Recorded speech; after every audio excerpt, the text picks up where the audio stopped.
Welcome everybody to the Cory Bender Show. Very excited today, as I only have one segment to do today, but it's all about the Chicago Bulls, my favorite team, and kind of my second favorite team. They're tied with the Oklahoma City Thunder as 2A and 2B. The Miami Heat is my favorite teams. But anyway, game one, if you watched it, the Bulls completely annihilated the Heat. I didn't get to watch all this game, but I watched for the first half. I believe it was pretty close, and the Bulls pulled ahead. And really, I just want to caution all of the viewers, all 5 and 6 of you, that this series is definitely not over just because the Bulls won game one. Miami did look very bad at the end of the game, but you know what? I think starting at home, me and Ryan had said, they have so much energy going on in that building because they haven't been in the Eastern Conference Finals in 13 years. There's so much energy in that building for the Bulls that they feel really good about themselves, and I think that's why they pulled it off. They just were firing on all cylinders, and so my sister gives me the thumbs up. Hi, Courtney. It's okay. You don't have to say you're sorry. Just go now. Bye. Okay, anyway. It's the first time I've ever been interrupted on a segment, so good job. No, it's fine.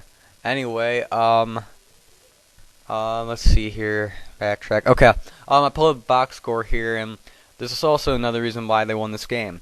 They kept Dwayne Wade to 18 points and LeBron James with 15, while Bosh scored 30. I mean, that's going to happen. One of those guys is probably going to score very high score because they're amazing players.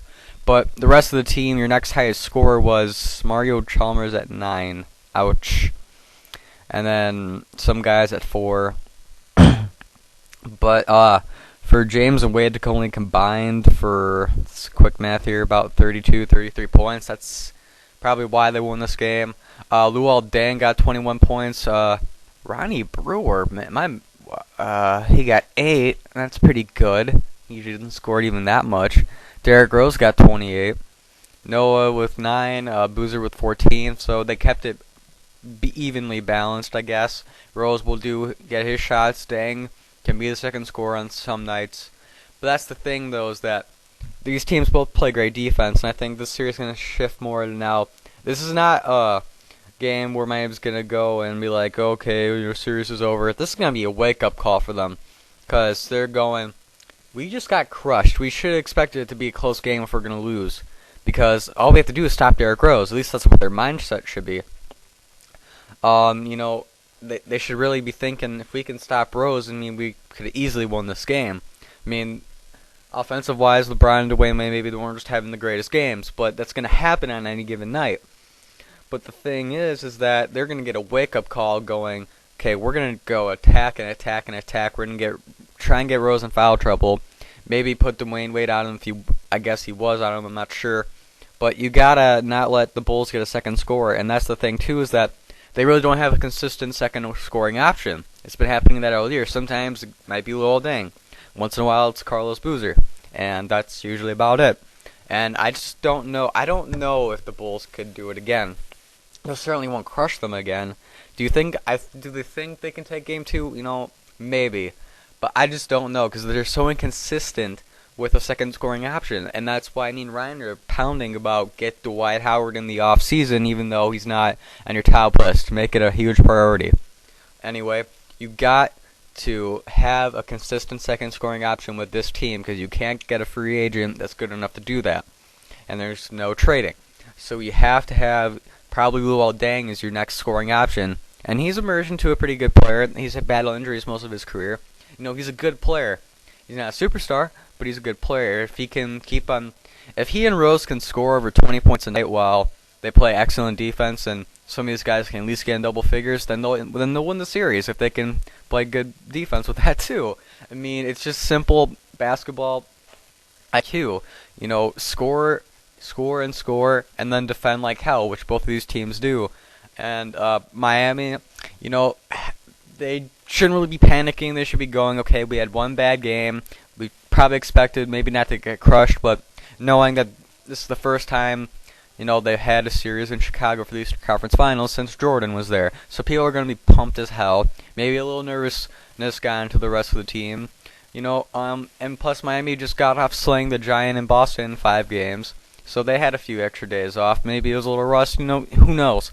But every day you're going to have a bad game. But to be honest, for game 2, I'm going to go with my team here with the Bulls and just say they're going to win again at home. I feel like the energy's still going to be there. I feel like Miami's going to put a lot better game together. I just don't see Miami winning game 2. I don't know why, but ultimately I do think Miami will win the series. I think going back to Miami for games 3 and 4 definitely helped them to win both those games, and I'm not going to predict how much farther with that. I just want to give that little quick preview. And to be honest, I think it was just one bad night of Wade and LeBron. Sorry, they didn't get as many points as usual because sometimes they'll get 30 points apiece, while Bosch will maybe get 15. And it's very intriguing that they only scored that many points. Very intriguing.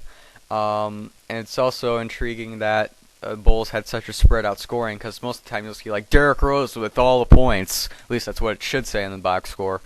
And then you have maybe guys scoring 8 or 5 points and they're not in double figures. Well, this game there's 3 guys in double figures and then no 9. So that's pretty good. And rebounding wise, I think they did really good too.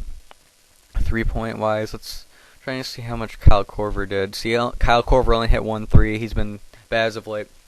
But I like the fact that Udonis Haslem is back for the Miami Heat, because if he'll be able to play and get in rhythm, he'll give him a low post presence. Because, who are their big men again? Can't think of it. Zydrunas Ilgauskas isn't even that good. He's more of a jump shooter, and he can hit it once in a while. But either way, this series, in my mind, this quick segment here is Miami will ultimately win this series unless if somehow Chicago can play like this every night. I'm not saying they're going to crush them every night, but playing on a basis where they can score more than with just Derrick Rose and play really good defense and hold all 3 guys to, really bad scoring, which the only good scorer was Chris Bosh with 30 points. And that's basically why they won this game. I mean, Bosh doing all the dirty work and James and Wade not scoring enough, you're going to win the game each time. Unless a Bosh can put up like 50 points, but that's not going to happen.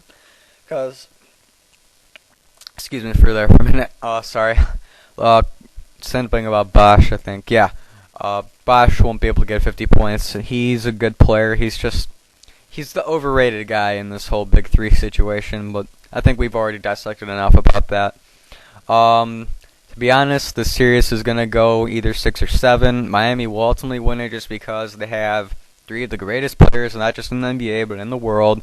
They also play great defense. They're playing the best basketball I've seen, except for last night. And I just think that Chicago doesn't have enough consistency and enough talent to be able to compete with them. That's why you need to go in the offseason and get Dwight Howard. Repeat, get Dwight Howard. Or at least someone who can score for you a lot. Either way, I think this, like I said, Miami will win this series, and I'm going to go with 6. And that's all I really have for you guys. Brian has already posted his Western Conference spin of the Thunder and the Dallas Mavericks. That's going to be an interesting matchup too. And I'm just very excited for that series also. And thank you for joining me here on BWC Internet Radio. And listen to all of our podcasts. Go to our Facebook page and just like the page if you've never been there before. It's BWC Internet Media. It's a community page on Facebook. It's very interesting. We post all of our videos. We post pictures of events that we do. And it's a really cool thing. And I want to thank you guys for again listening to this. And enjoy the rest of your days and nights. And have a great season with watching the rest of the NBA playoffs too. And this is Cory Bender here on BWC Internet Radio.